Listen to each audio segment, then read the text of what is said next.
Selamat berjumpa kembali dengan kami, semoga Anda semua berada dalam keadaan baik, sehat, dan bahagia tentunya. Pada video kali ini, kita akan berkunjung ke Kampung Naga, yang merupakan suatu perkampungan yang dihuni oleh masyarakat yang sangat kuat dalam menjaga adat istiadat peninggalan leluhurnya. Kampung Naga secara administratif berada di wilayah Desa Neglasari, Kecamatan Salawu, Kabupaten Tasikmalaya, Provinsi Jawa Barat. Lokasinya tidak jauh dari Jalan Raya Garut, Tasikmalaya, yaitu percis di perbatasan Kabupaten Garut dan Kabupaten Tasikmalaya. Jaraknya kurang lebih 30 km dari kota Tasikmalaya, atau kurang lebih 25 km dari kota Garut.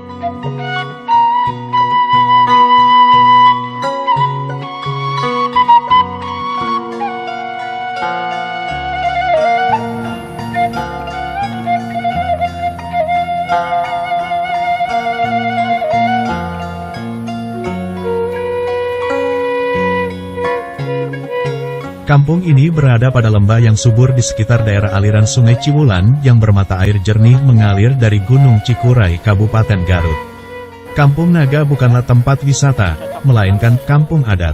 Bedanya, kalau tempat wisata, merupakan tontonan dan biasanya ada tiket masuk, dan Anda bebas melakukan apapun di dalam asal masih dalam batas-batas norma kesopanan. Sedangkan kampung adat, khususnya Kampung Naga, merupakan tuntunan bagi kita bagaimana hidup bersama alam. Untuk masuk ke Kampung Naga tidak dikenakan tiket masuk, namun ada beberapa larangan yang patut kita patuhi.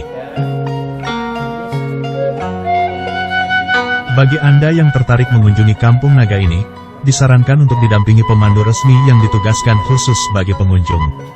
Petugas pemandu resmi tergabung dalam sebuah koperasi yang bernama Koperasi Warga Sauyunan.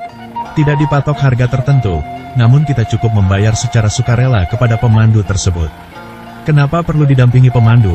Karena pemandu ini yang akan memberikan informasi terkait keberadaan Kampung Naga yang perlu kita ketahui di samping beberapa larangan-larangan yang patut kita patuhi.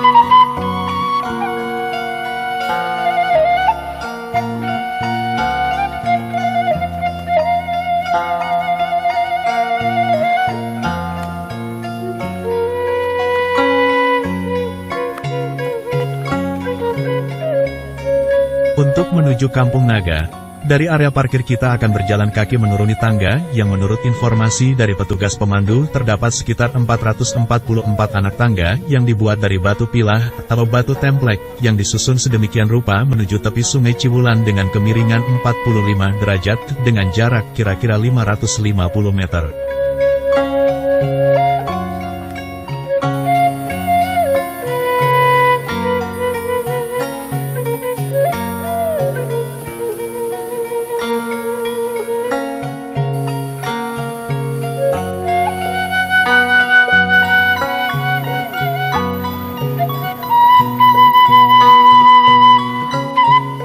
Kemudian setelah itu, kita akan menyusuri jalan setapak di tepi Sungai Ciwulan sekitar 500 meter menuju pemukiman Kampung Naga.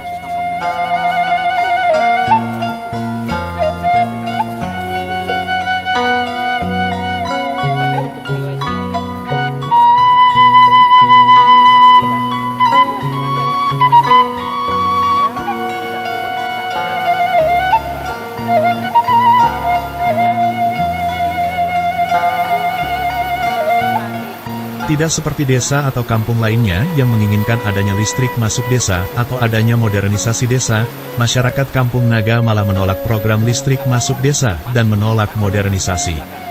Mereka semua hidup apa adanya tanpa listrik dan tanpa barang-barang elektronik lainnya. Di saat malam, mereka menggunakan lampu patromak dan lampu-lampu kecil berbahan bakar minyak tanah sebagai penerangan. Bagi warga Kampung Naga hidup selaras dengan alam adalah sebuah keniscayaan termasuk menjaga amanat kesetiaan pada adat tradisi leluhur atau dalam istilah Sunda disebut karuhun.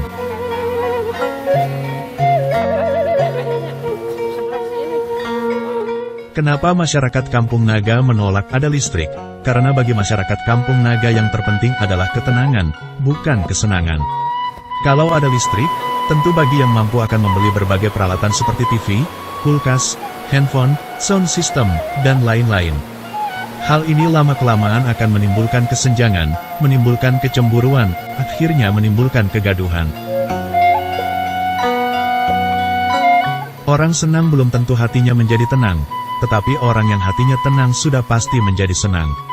Kesenangan itu bukan hanya berupa materi, makanya masyarakat Kampung Naga memegang prinsip peribahasa Sunda, Tiis Ceuli, Herang Mata, yang artinya dingin telinga, bening mata, maksudnya, hidup tentram tidak ada gangguan. Jadi kalau di adat itu boleh mempertahankan gaya hidup, tetapi jangan hidup gaya.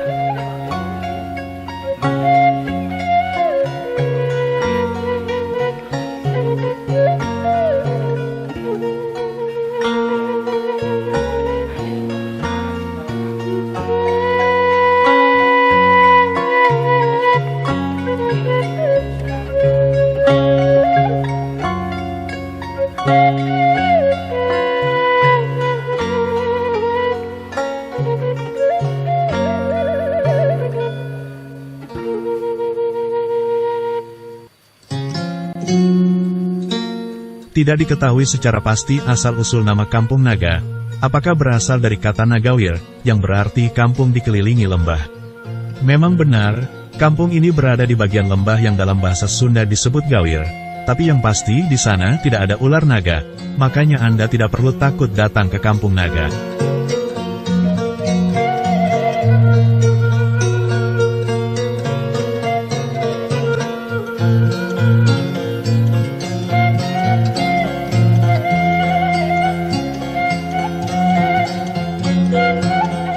Pada tahun 1956, Kampung Naga pernah dibakar oleh gerombolan DITI, yang markasnya ketika itu berada di seberang Sungai Ciwulan sampai ke perbatasan Gunung Galunggung.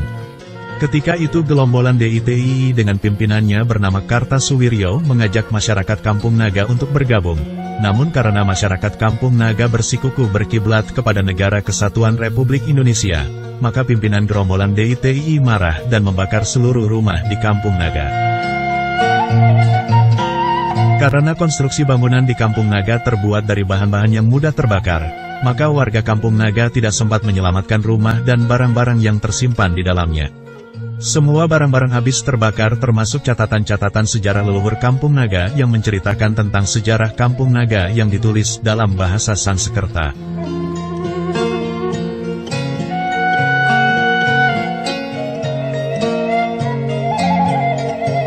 Kampung Naga mempunyai luas kurang lebih 1,5 hektar, dengan jumlah bangunan berjumlah 112 bangunan, terdiri dari 109 buah rumah, 1 buah balai patemon, 1 buah bumi ageng, dan 1 buah masjid.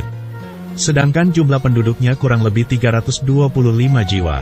Batas-batas wilayah Kampung Naga yaitu sebelah utara dan timur dibatasi oleh Sungai Ciwulan dan sebelah barat dibatasi oleh hutan keramat dan di sebelah selatan dibatasi oleh perbukitan. Karena keterbatasan luas wilayah, maka jumlah bangunan pun sangat dibatasi jumlahnya. Di samping itu adat Kampung Naga mengatur bahwa satu bangunan rumah tidak boleh dihuni oleh lebih dari satu kepala keluarga, sehingga dengan demikian sebagian penduduk Kampung Naga ada yang tinggal di luar Kampung Naga. Oleh karena itu masyarakat Kampung Naga dapat dibagi menjadi 2 kelompok, yaitu kelompok masyarakat Kampung Naga yang berada di dalam pemukiman Kampung Naga, dan kelompok masyarakat Kampung Naga yang berada di luar pemukiman Kampung Naga, yang disebut Sanaga. Artinya, walaupun kelompok Sanaga ini berada di luar pemukiman Kampung Naga, mereka tetap menjadi bagian dari penduduk Kampung Naga. Rumah adat yang berada di Kampung Naga ini berbentuk rumah panggung, yang dibangun di atas tampul, yang mempunyai ketinggian sekitar 50–80 cm, dinding dan lantai rumahnya itu terbuat dari bambu yang dianyam, atau papan kayu, sedangkan atap rumah biasanya dibuat dari daun nipah, ijuk, atau alang-alang. Bangunan rumah di sana biasanya menghadap ke arah utara, atau ke arah selatan dengan memanjang ke arah barat dan timur.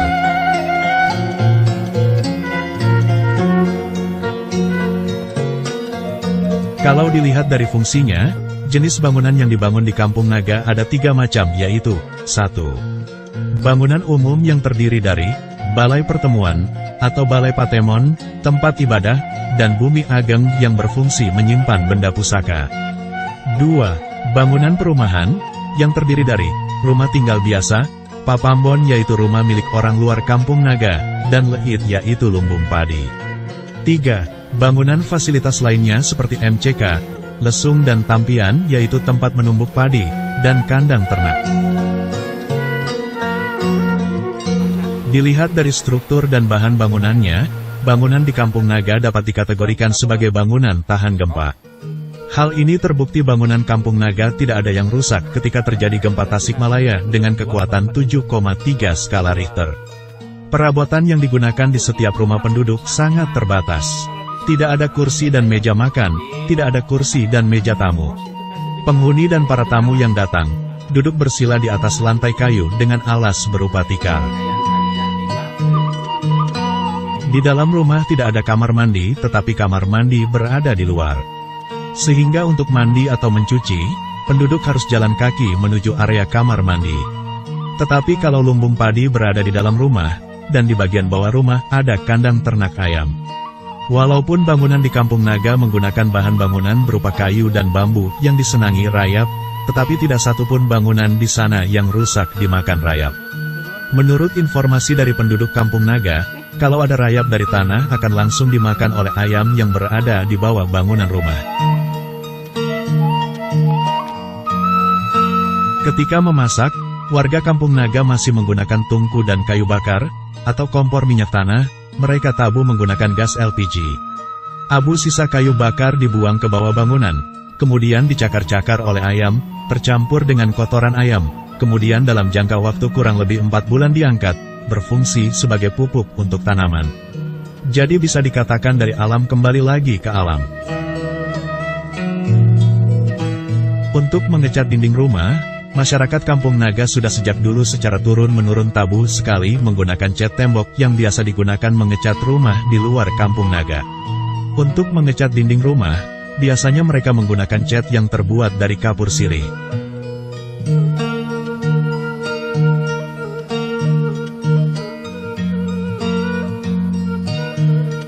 Pamali, begitulah mereka menyebutnya, sebagai warisan dari leluhur yang menjadi tuntunan masyarakat Kampung Naga dalam menjaga kehidupannya sehari-hari bersama alam. Pamali merupakan ketentuan hukum yang tidak tertulis yang mereka junjung tinggi dan dipatuhi oleh setiap warga, misalnya tata cara membangun dan bentuk rumah, letak arah rumah, pakaian upacara, kesenian, dan lain sebagainya.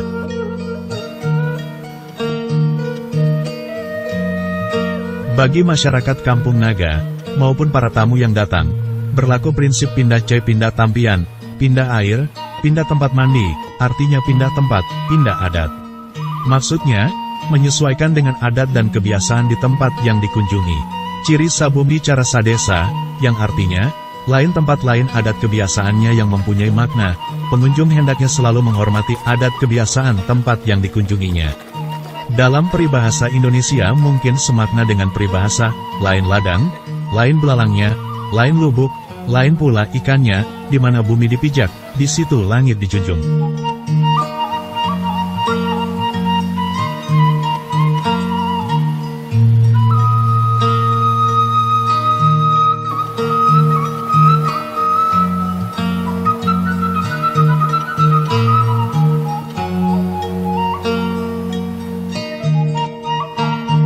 Di Kampung Naga ada satu bangunan berukuran sekitar 3x6 meter yang tidak boleh dijadikan objek foto atau video, yaitu yang disebut Bumi Ageng. Bangunan ini sangat disakralkan oleh masyarakat Kampung Naga.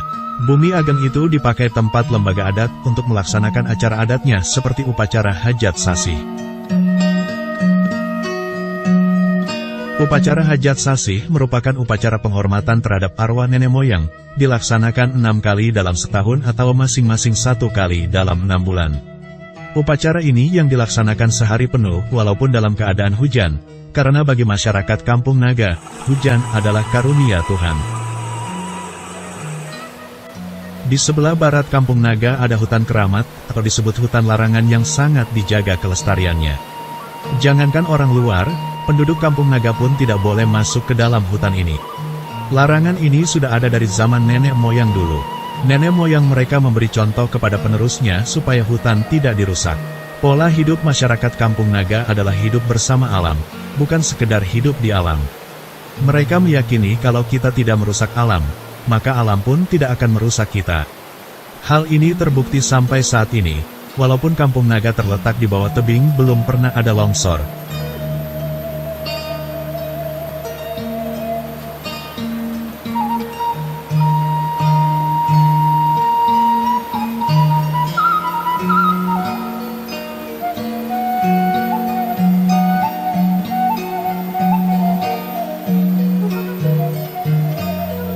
Ketika ditanya apakah ada penduduk Kampung Naga yang terkena COVID-19 yang mewabah sejak tahun 2020, mereka menyatakan tidak ada satupun yang tertular COVID-19.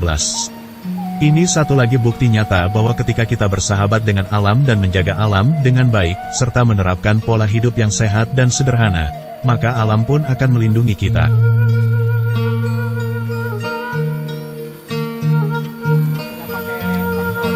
Mata pencaharian pokok masyarakat Kampung Naga adalah bertani, yaitu bercocok tanam padi. Varietas padi yang ditanam adalah padi lokal, bukan hibrida, di mana dalam 1 tahun 2 kali panen.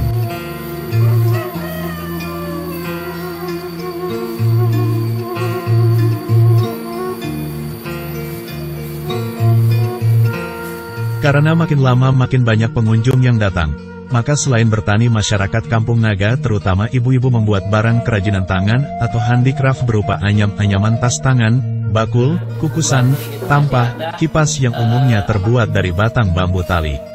Ada juga yang membuat puding Sunda seperti yang saya beli ini.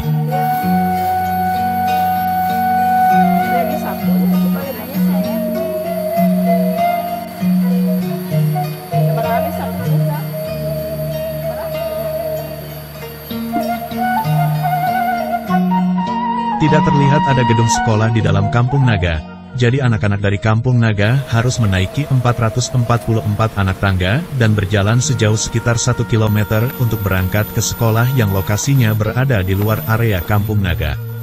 Bagi masyarakat Kampung Naga, sekolah bukanlah sesuatu yang wajib, namun dianjurkan. Bisa lulus sekolah dasar sudah cukup, yang penting, sudah bisa membaca, menulis, dan berhitung. Namun demikian, bila anak-anak mereka menginginkan tingkat sekolah yang lebih tinggi, orang tua mereka tidak melarang. Pada saat pandemi COVID-19 mewabah, dan anak-anak diharuskan belajar dari rumah menggunakan gadget, memang menjadi persoalan tersendiri. Karena tidak setiap anak memiliki gadget, masyarakat Kampung Naga juga masih gagap teknologi, tidak adanya listrik untuk mengisi daya baterai, dan orang tua tidak bisa mendampingi anak-anaknya karena harus pergi bekerja di sawah. Permasalahan ini mendapatkan perhatian serius dari para guru. Berbagai upaya dilakukan termasuk membuat video pembelajaran, agar seolah-olah guru hadir di hadapan mereka.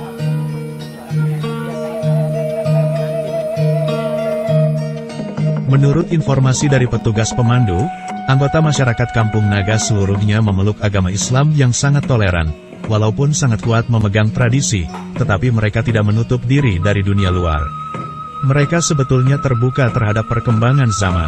Modernisasi dalam bidang pendidikan dan teknologi sangat disadari oleh para sesepuh Kampung Naga. Mereka memiliki slogan, berpikir intelektual, berwawasan global, namun kalau di adat, tingkahnya harus lokal. Demikianlah informasi mengenai adat istiadat masyarakat Kampung Naga, yang berada di Desa Neglasari, Kecamatan Salawu, Kabupaten Tasikmalaya, Provinsi Jawa Barat. Semoga bermanfaat. Bagi Anda yang telah menonton, kami mengucapkan terima kasih.